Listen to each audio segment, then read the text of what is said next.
Okay, Assalamualaikum warahmatullahi wabarakatuh. Today I'm going to present about the effect of water in movement of soil. So firstly, I'm going to introduce myself. My name is Nur Shazrina binti Abdul Wahab and I'm from Group B, Section 4. Next, I'm going to introduce to you about abstract of our study. This review paper focused on the effect of water in movement of soil. Water moves in soil with several ways based on the soil condition. There are three major movements of water in soil, which is saturated flow, unsaturated flow, and water vapor movement. The movement of water on soil is caused by the gravity and surface tension force. And under influence of gravity force, pore space are completely filled with water. Pore size take important part in the lack of water to fill in the surface, mostly by move to the downwards of the soil. So the flow of water is pulling by gravity will increase as the size is also increased. So what is the effect of water movement of soil? This is the introduction part. Water movement in soil is quite simple and easy to understand in some way, and quite complex and difficult to grasp in other. An object that is free to move tend to move spontaneously from a state to higher potential energy 1 to lower potential energy 1. So what that I'm trying to say here is a unit volume of mass water tend to move from an area of higher potential energy to one a lower potential energy. The aim of the study is to determine the effect of soil parameter to the water flow. And the objective of this study is to determine how water flow in the soil and the effect of water flow in the soil.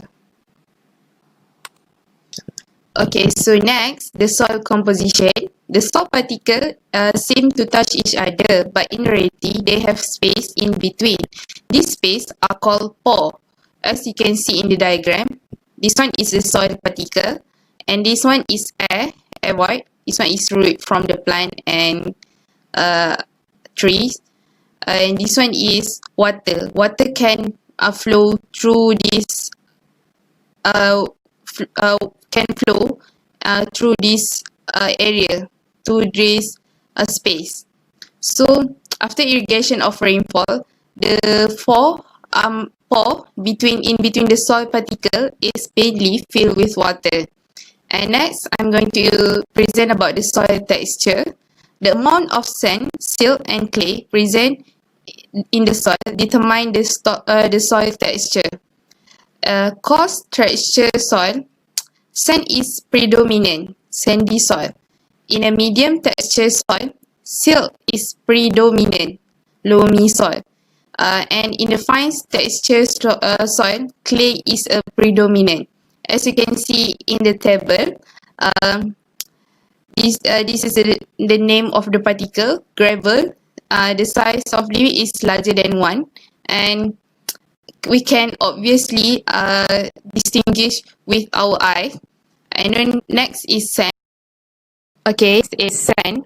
The size limit is 1 to 0.5, and it can easily distinguish with our naked eyes.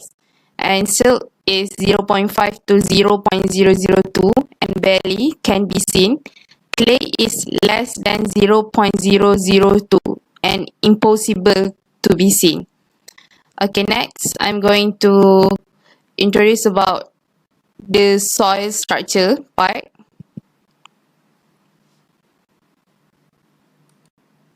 Okay, soil structure part. Soil structure is referred to the grouping of soil particles such as sand, silt, clay, and organic matter and fertilizer into porous compound. These are called aggregate. Soil structure also refers to arrangement of these aggregates separate by pore and crack. As you can see, this one is a soil structure, and they is called as aggregate. And next it is some example of soil structure. as you can see on the screen, this one is a granular. It has a rapid flow of water, and this one is a blocky. It have a moderate flow of water, and this one is a massive. It has slow flow of the water, and this one is a prismatic, and it has moderate flow of water. Okay, next is the water movement.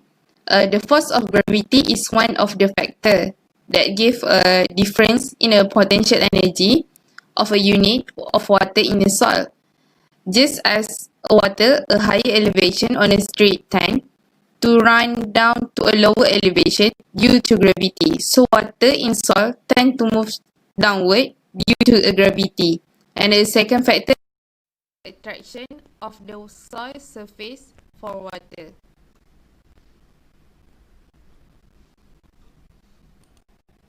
Okay, next I'm going to present about the literature review part. So Edward S. Barber in 2004 stated that most of the problem of soil engineering are concerned with the soil and water rather than with the dry soil. Surface reaction are often important, especially if they has the opportunity to affect the dispersion or aggregation of the soil particle before compaction or consolidation. And Jeff Ball in 2001 stated that soil moisture available for plant growth make up approximately 0.01% of the world's stored water. And by understanding a little about the soil physical properties and its relation to soil moisture, you can make a better soil management decision. Soil texture and structure greatly influence water infiltration, permeability, and water holding capacity. Next, C. Brower, A. Goffel, and M. Herblum in 1985, they state that erosion is the transport of soil from one place to another. Climatic factors such as wind and rain can cause erosion, but also in irrigation it may occur. Over a short period, the process of erosion is almost invisible. It can continuously and the whole fertile top layer of field may disappear within a few years. And soil erosion by water depend on three parts, which is the slope, the soil structure, and the volume, rate of flow of surface. Bismillahirrahmanirrahim. Assalamualaikum warahmatullahi wabarakatuh. My name is Muhammad Amirul bin Muhammad, and today I will continue our group presentation with the methodologies part. So, the contents involved in this methodologies part are introduction, and then we have soil water movement, we have entry of water into soil, and the last one is the method to determine soil moisture content. So this chapter will explain more in detail about the relationship between the soil structure and flow of water. All the methods involved will be described in a simple way to ease the process of finishing this case study. The parameters needed has been analyzed and all the properties used in this case study has been observed to smoother the process. So this is the soil and water movement in soil. We can divide it into three phases. The first one is the saturated flow, and then we have unsaturated flow, and the last one is the water vapor movement.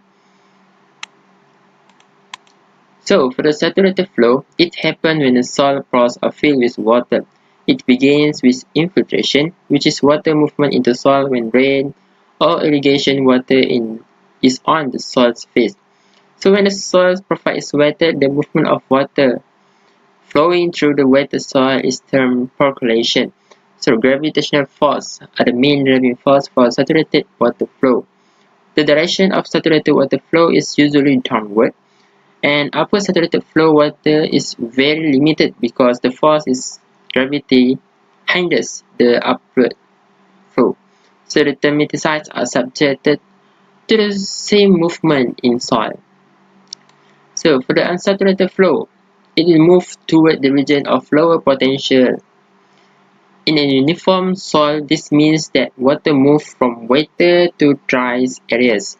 So the rate of flow is greater than the water potential gradient increase as the size of water-filled pores also increase.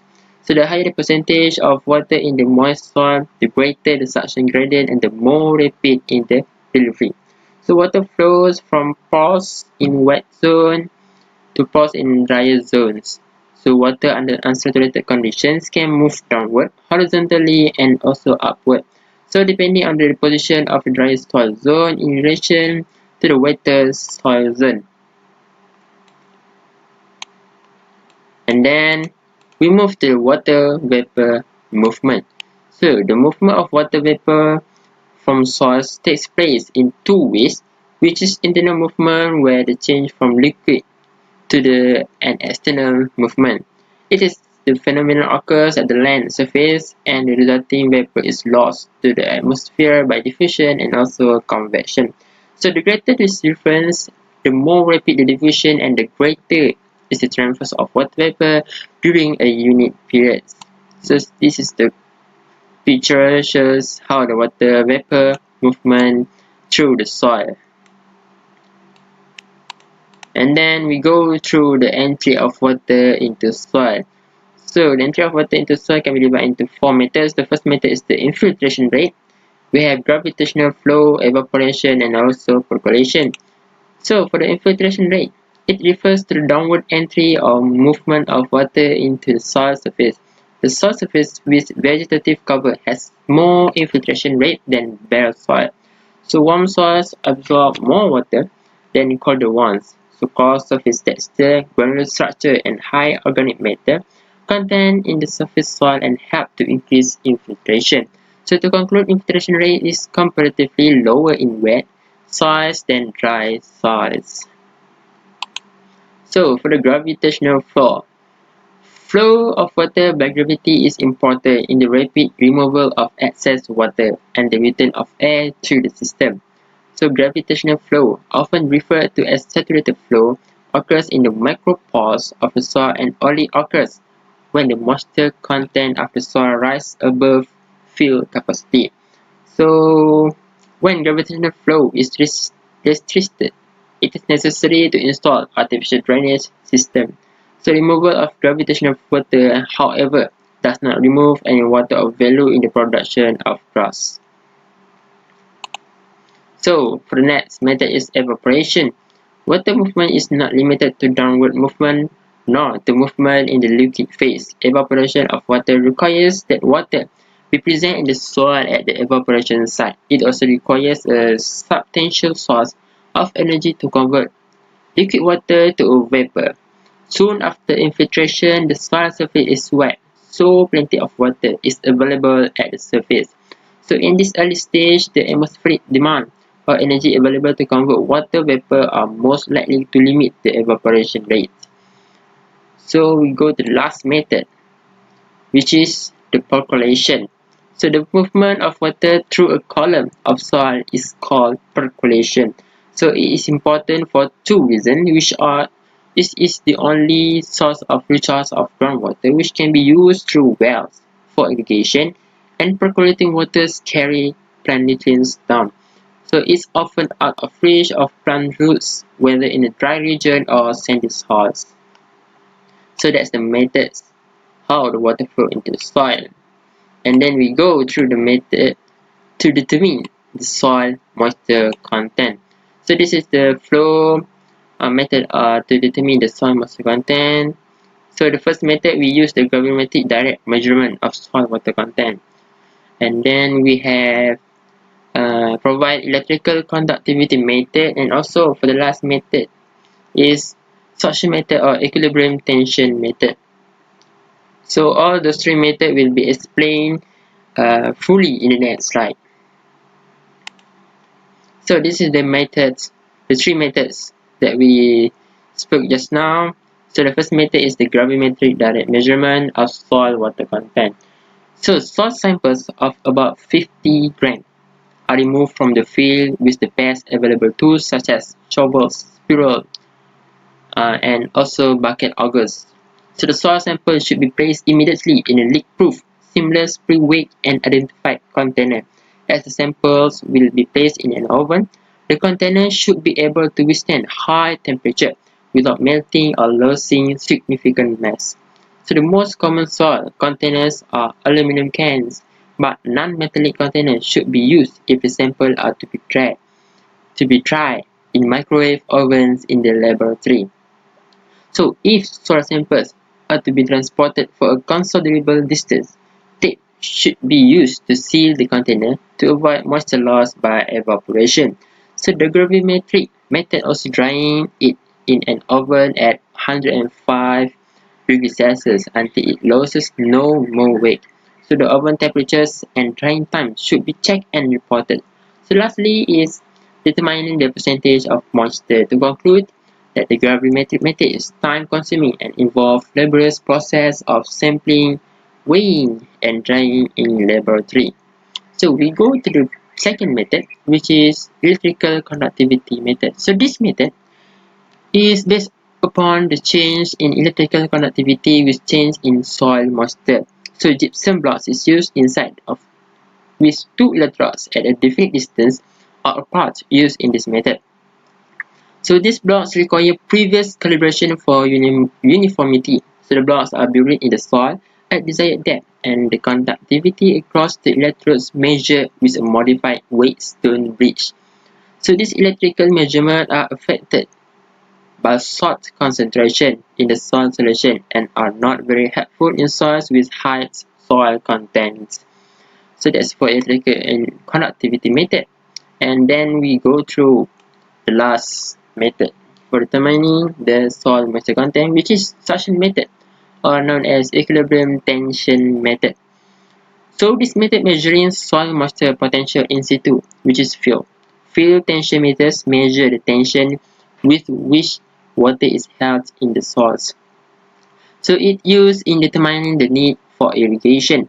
They measure the metric potential for solids can move freely through the porous cup. So the tension meter is a porous cup attached to a glass tube which is connected to a mercury manometer. So the function porous ceramic cup acts as a membrane through which water flows and therefore must remain saturated if it's to function properly. So next, the tube and cup are filled with water and cup inserted into the soil. So the water flows through the porous cup into the soil until equilibrium is established. So if the soil water potential increase, water move from the soil back into the tensiometer, resulting in a less negative water potential reading. So consequently, the cylinders occasionally need to be de-aired with a handheld vacuum pump and then refilled. So I think that's all from me for the methodologies part video. We shall continue with the result parts uh, presented by Nur and Aslina. So thank you for watching. Thank you. Assalamualaikum, my name is Nurain Aslina. I will present result and discussion.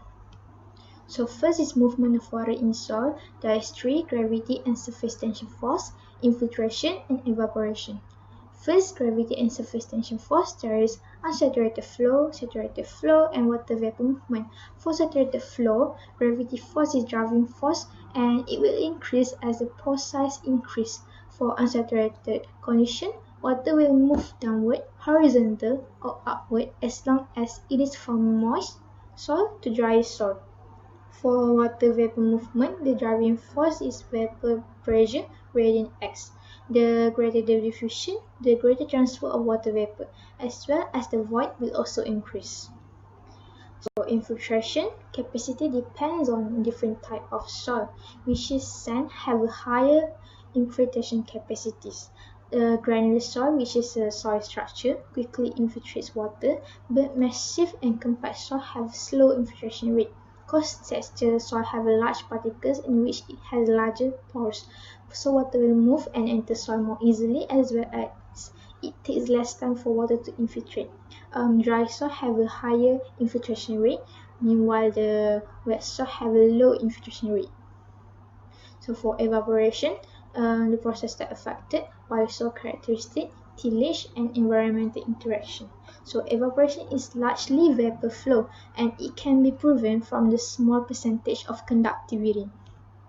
So reaction effect of water in soil, there is 5: weathering and erosion, consolidation and swell, seepage force, compaction, and temperature. So weathering and erosion, which is the water seepage, always cause weathering at the depth, which is it is beyond the surface temperature and organism. So the beginning of erosion is the cohesion retards.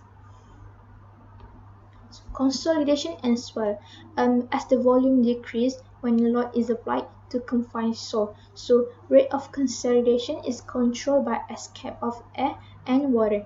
Amount and rate of consolidation depend on soil particles or soil structure.